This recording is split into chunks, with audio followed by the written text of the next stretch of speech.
Good morning everyone, this is VFRX Down Under and I'm Andrew, and today we're going to be trying to install an Innovv K5 dashcam system on my motorcycle.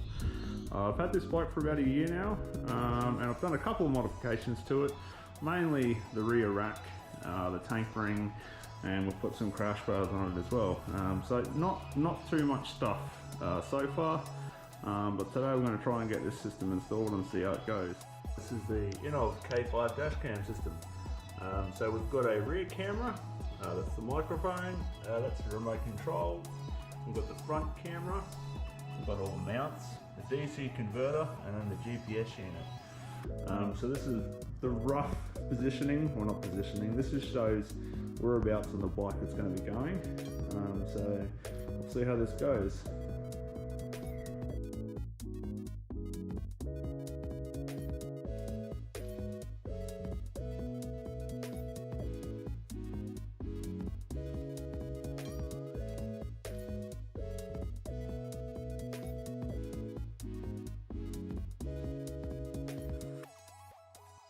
So after a bit of fussing around getting that fairings off, this right side one was giving me problems, but I didn't realise I had left a screw still in there, so that's why it took a bit longer to get off.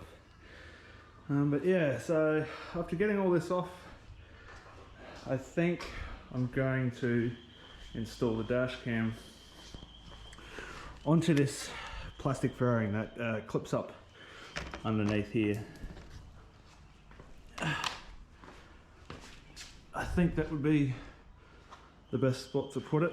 I thought about putting it on the crash bars, but how the crash bars are angled, I can't easily make the camera point in the right direction. But if I install this up under here, I think it'll look pretty tidy. As long as that piece of plastic is pretty secure in there, I think that should work okay. But I might sort of reinforce that plastic so it doesn't go anywhere. But yeah, I think that would be a pretty good spot to put it. At least all the plastics, it should help soak up a bit of vibration. I think if I mount it directly to the crash bars, it's going to get a lot of vibration coming through from the road. But if I keep it up here, it should work a lot better. So I've got the front camera now installed. It's only temporarily being held in there, but as you can see, it comes up pretty clean. I think all this, once it's clipped up, should be enough. It's not too heavy. So I've got the wires, they're going to be running up through the forks, down in here. It's a little bit messy at the moment. I'm going to get some, I'll probably just wrap these up in duct tape, or I might get some plastic conduit or something to cover up, just to shield them from the engine a bit.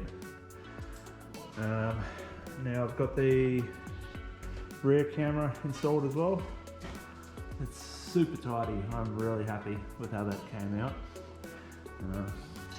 This on top, I'll probably change it over for like a maybe a bolt that it has, or maybe put like a flat nut or something on top, but that's fine. Like the bag just sits on top of that. Yeah, it's going well. So we've tidied it all up now. I've got the camera there. I've routed most of these cables pretty well. I had to send them through this little bit of a gap in the plastics, because once all the fairings is back on, and I sort of put these up in there somehow. I haven't figured out what I want to do. I don't want them flapping around, obviously, in the breeze. So I'll think of something. But I've put a bit of tape around all this just to make it a bit neater. I've still got the remote to attach. I haven't really figured out how to do it yet. Apparently it's supposed to connect it in there, but I think I might have to buy myself another handlebar mount. I kind of want it like right there, or maybe up here. Yeah, so I've got everything all sat in the back of there. I'll just tie it up. There's a lot of excess cable. Obviously, all the cables are just a set length, and you sort of have to deal with all the excess you've got. But tomorrow I'm going to hopefully wire all this up and get it up and running. But yeah, it looks good. Cannot wait to get out and start recording some footage with it.